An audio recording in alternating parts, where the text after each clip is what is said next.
Hello everybody and welcome back to Kerbal Space Program, where apparently it's decided to put this fairing shell around our Bigelow inflatable module again.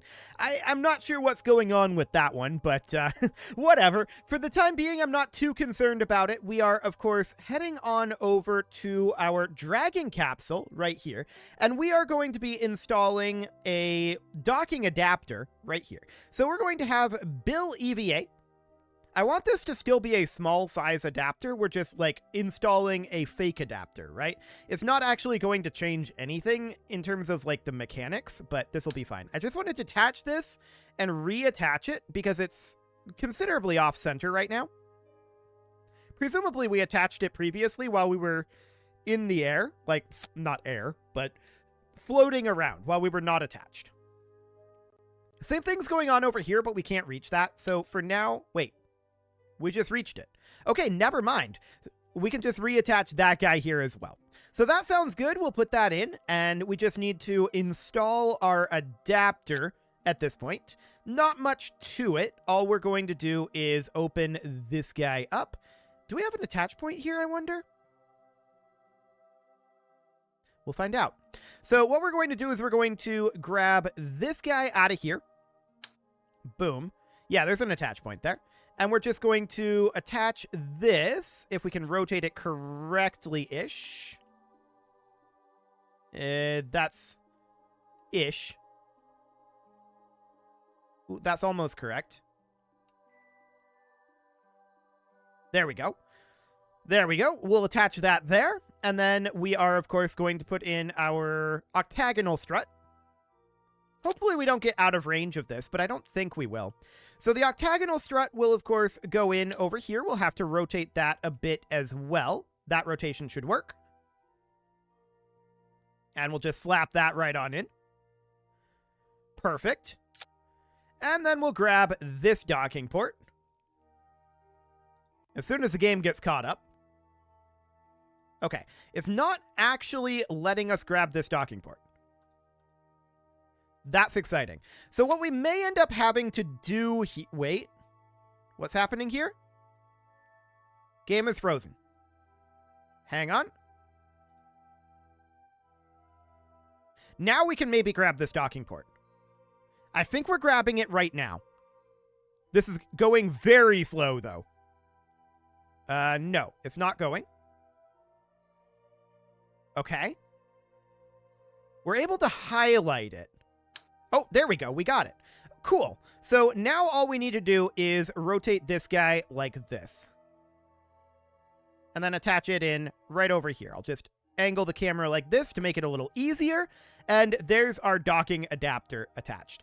All I'm going to do now is I'm going to move this docking port into a storage location on the station. Always helps to have a spare docking port around. So we'll just put that in here, and honestly, we're done with this mission as far as that goes. And we can bring this on home at this time. So Bill can now board.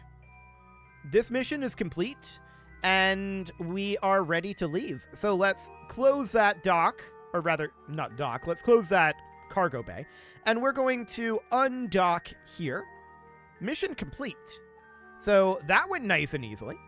Then we're going to hop back over here. RCS on. We're going to pull away from the station at a reasonable clip. Getting ourselves a fair amount of distance.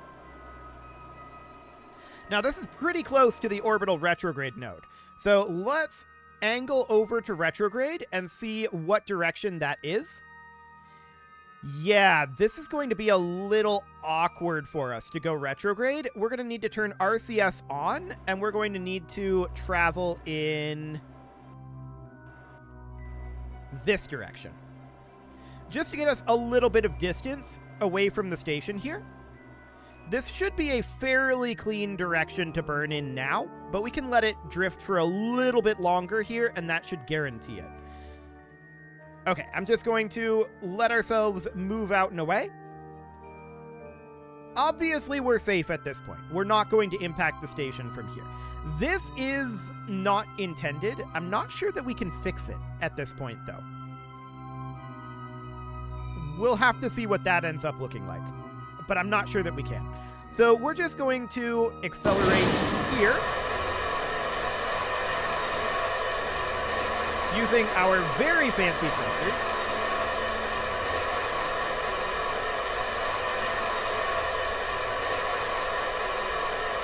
Excellent. Okay, so those are burned out. We're still using our monoprop, and our periapsis height is about 270k. So we're just going to pull away from the station as quickly as we can. Of course, we can close our shielded docking port. No doubt about that. And at this point, we're largely just waiting for the station to unload. We're about 700 meters away right now, so we're about a third of the way to its unload point. And of course, we're getting faster and faster all the time. So that's looking good. We're down to about 260 on the periapsis. Over a kilometer away from the station now. Just waiting for that sweet, sweet unload. 1.2 kilometers. We're now about halfway. Excellent. We're getting close to 2/3 of the way to the unload point. 1.7 kilometers. And of course, our periapsis isn't dropping all that quickly, but it'll go a lot better once the station unloads. So 2.1 as of now, and the station will be unloading very shortly. I believe it's 2.5 that it unloads at. It loads at 2.1. So 2.3, 2.4, and 2.5. That's unloading. It's now unloaded. Beautiful. We're physics warping. And look at how much faster this goes. Sure, the physics warp helps a lot. No doubt about that. It absolutely does. But it's still so much nicer. Imagine if we had frame rate. To be honest, I'm kind of looking forward to going into KSP2 once this finishes up. KSP2 has had a lot better of reviews lately. I think they fixed a lot of the problems that the game had. And hopefully this problem that we experience with the frame rate doesn't happen in KSP2. I don't know that it doesn't. I don't know that it does either. I also don't plan on immediately just going in and building the ISS as it actually was built in KSP2, to be clear. For now, of course, we need to bring our periapsis height down to something. We know we're actually fine to bring it down to like -60 and have a nice quick return. So I think that's what we're going to do here. We are bringing it suborbital as of now. We are currently suborbital. Fantastic. And we'll just continue to decelerate. I mean, this is not the fastest deceleration in the world. It's a fairly lengthy burn. No doubt about it. But it does get us there. 30 kilometers. 20 kilometers. And we've got lots of monoprop left. No issues there. 10 kilometers. Again, we're heading for like -60. We know that we're fine coming down from that height. Or at least similar to that height. We'll see. But for now, we're just continuing to decelerate a bit. -30. Looks good. -40. 20 kilometers to go. We're so close. 10 kilometers to go. And looks good. Okay. At this point, we can eject our trunk section. I prefer to go to, like, up, or I guess surface is the direction I want to do this at. Can we go to, like, negative up? I guess this is okay. So we'll just eject our trunk section here. Now we're going to head to surface velocity minus. There we go. And we're going to build up a fair amount of speed as we fall in towards the atmosphere here. Excellent. This will re-enter the atmosphere first, since we ejected it downwards. But we are entering the atmosphere now. There we go. RCS off. And let's physics warp. Looks like we're going to be coming down in nighttime, but that should be reasonably okay. And of course, we are starting to decelerate nicely. It's getting pretty hot in here, no doubt about that. This is a very energetic re-entry, to be sure. Look at these G-forces. We've got some pancakes going on here. Wait a second. Did Bill hang out on the station? I never moved him off of this ladder, so I just assumed he was going to get back in here. But I think he stayed at the station. Okay, we can launch our next flight without an engineer and just pick him up at the station. It's not a problem. I just find that kind of hilarious. I brought him out here, never moved him, and he got in a different location. Sure.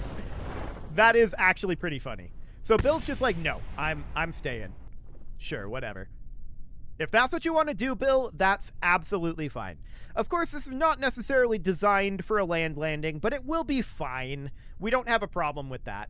And we're going to get our next launcher going, which I think is going to be actually exactly the same payload, now that I think about it. So let's just bring this down, because we do need to do another one of those payloads. We did end up losing our heat shield there, which is, you know, sad, but not the end of the world. We'll recover our vessel, and let me just double check this while this is loading. Let's see here. IDA 2. The next one is IDA 3. So this is exactly the same thing. So we just need to do the same exact launch. It just goes onto the other location there on the other side. So, I mean, Bill's location is going to have to be slightly moved, but that's fine. No problem. We're going to need to get our payment.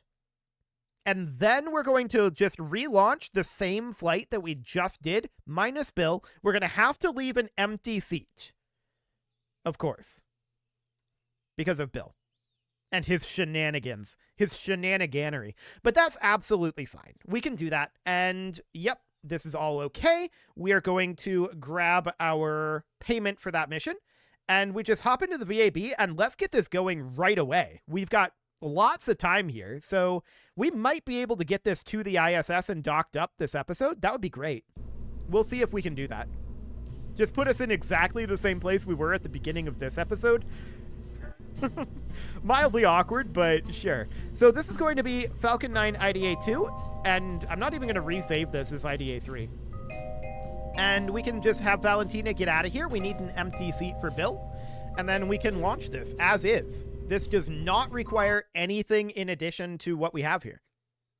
So this will be absolutely great. Of course, we can see if we can replicate that landing. I think we'll still have some failures. I don't think I'm going to nail it every time from here on out, but I'm definitely dialing in the technique. I think that's clear to say, or fair to say, I should say. So the question is, what direction are we going to be coming back here, right? So we need to set this guy as our target, and this is all fine. You don't need to skip circularization, but let's skip circularization anyway. Launch into plane of target, engage autopilot, and let's see what way we're going. We've just got Jeb and Bob in here for now.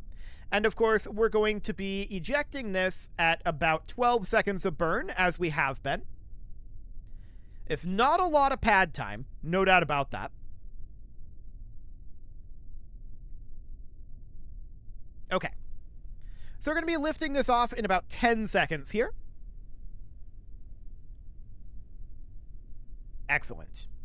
So yeah, the question then becomes, how effective is that landing technique going to get? Well, I think it's going to get pretty effective as I get better at it, but it will require some practice. For sure. We're not doing any sort of fancy return to launch site or pinpoint landing on a drone ship. That sounds like work. For one thing, we'd have to put the drone ship out there. And as far as return to launch site goes, I don't think we have enough Delta V to do that. Not with ejecting at 12 seconds remaining, anyway. We definitely don't have enough to do that. That would be largely a straight up trajectory-ish. Yeah, it would be doable, but spicy, for sure. So we've got about 50 seconds of burn time here, about 40 until we want to eject, and I just have my fingers on the buttons for the eject sequence right now. We're keeping an eye on that situation. 40 seconds to go. Apoapsis height of 30 kilometers there. 20 seconds until ejection. 50-kilometer apoapsis, so that's looking decent. We now have 10 seconds until we do our stage change. Okay. Doing it now. Okay, there we go. That'll be fine, and we are off. So this is going to keep floating up for quite some time as we get this guy into position. I'm just going to wait for this to unload until we start a physics warp here, but I am going to physics warp this. So that'll need to be 2.5 kilometers away until that unloads, and actually it's still loaded at 3 kilometers away. Still loaded. I think it might be unloaded now. Actually, no, I still see it there. Wow, okay. That's still loaded. Sure, remarkable. It must be because it split off of the same vehicle. It'll unload eventually. Okay, let's physics warp now. I think it's reasonably fine. And we're just going to push this guy up to 300 kilometers, as usual.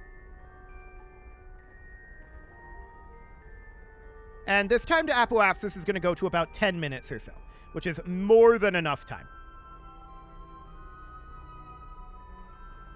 Cool. Coming out of the physics warp, and this looks decent. Okay. And we are going to disengage the autopilot at this time. Just head on over to the node, and let's head to... not you. Let's head to you. We need to switch over and do this landing. Looks like this is basically the exact same position that we came in at before.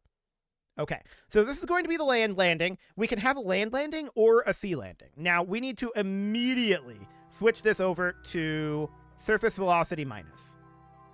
We need to enable our air brakes. There we go. And let's bring this guy over into position. How much electric charge do we have? A fair amount is the answer. We've got about 11 seconds of burn time left. I'm going to, as before, once we reach about 40 kilometers, bring this down to about 7 seconds of remaining burn time. It's a decent re-entry burn. We're definitely coming in more on the side of the land this time, I think, than we did before. Last time we landed, like, in this area. So now we're coming in over here. We'll see how that ends up going. But we still need to position ourselves right at this surface velocity minus. And we're going to burn off a fair amount of this horizontal speed at 40 kilometers. But for now, we're just coming on in and slowly turning our way over to surface velocity minus, which we're basically at right now. We're kind of drifting off of, actually. That said, once we're able to steer with our air brakes, it should get a lot easier. So I'm going to warp us into the atmosphere here. There we go. We're now in Atmo. And we're just going to fall here and steer our way over to surface velocity minus until we hit 40 kilometers. Which is about another 15 kilometers to fall or so. Now, this probably isn't going to succeed in landing, to be clear. We'll see if it does. We've got about 10 more kilometers until our re-entry burn. Okay. Doing re-entry burn now. Okay, re-entry burn shutdown. And that's just to bleed off a little bit of our speed as we approach this thicker portion of the atmosphere, right? And we're going to start decelerating again very soon. We can see our air brakes really doing some work here. We're currently coming in down over here, but it'll actually be like closer to here probably. Okay, we're beginning to decelerate. That looks good. I'm going to do our gear action group a little bit early here. Once we go down below like 500 meters per second is when I'm going to do this. So 500 meters per second will be here. Okay.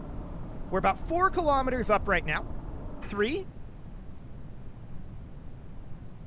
2,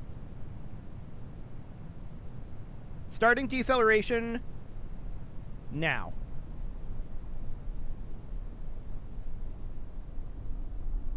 Okay.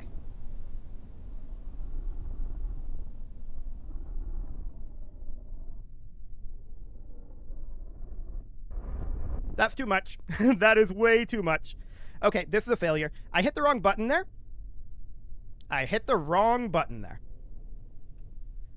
Yep. That was my own fault. So, that was close, but I accidentally clicked the Z button, which caused us to go to top throttle there. This will work. I just need to not make that mistake.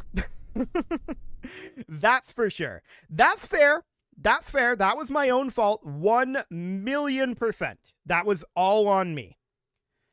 I just need to not hit that button. So the thing is, it comes in and we have to hit a really precise deceleration curve, right? Absolutely, we have to hit a really, really precise curve. It's kind of insane how precise it needs to be, because otherwise we start to overshoot the horizontal speed and we don't have the time to hook over and get rid of that speed. That's the core issue there. And we don't have the fuel to recover from an event like what just happened. So that's all fine. As I said, those sorts of failures are to be expected as I get practiced at that. I was honestly surprised that I got it last time.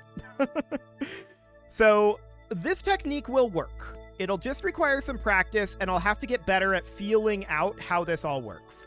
Let's get into position for our primary mission here. That's all fine. And we're going to warp forward. Now, to be clear, that probably would have been okay if we had been over water, but that was a land landing, and it got pretty rough there at the end, for sure. But that was entirely down to me accidentally throttling to max, which was a big problem, no doubt about that. We might do better.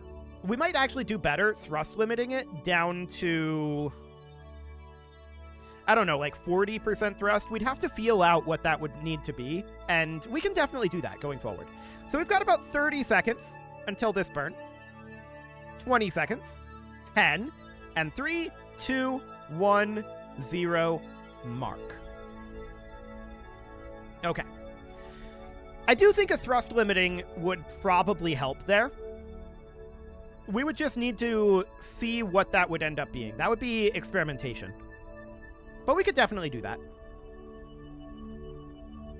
Certainly, I don't think we need to be over like 50% thrust. Okay, so there we go. We find ourselves in a decent orbit here. We can plot ourselves a trajectory to the ISS. And that's all well and good. It's probably a little bit too late in the episode to actually go to the ISS this episode, which is unfortunate, because that means that we will likely need a restart once we get there, which is very sad. But we can just head up somewhere around here. That's only 55 meters per second. Yeah, that's reasonably okay. And we can get into position for that. It is about time to put a cut in here, so I'm going to go ahead and do that. And next episode, we're going to arrive at the ISS. But that's going to be a little bit in the future. No doubt about that. You can leave your offerings to the engagement gods in the form of likes, comments, subscribes, and bell ringings. And a very special thank you to all of the channel members for making this video possible, including ALS Gamer, Shadow Wolf, Kintogan, Ali Lee, Upper Cumberland Gamers, Nick Smarty, Dimitri H, Punching the Microphone, Soccerman12 UK, and all the rest. And of course, you. Thank you for watching. If you'd like to support the channel, you can click the join button down below the video. And as always, I will see you all next time. Another option would be to just land on like one engine. I'm not sure what the thrust to weight on that would be. We'll see.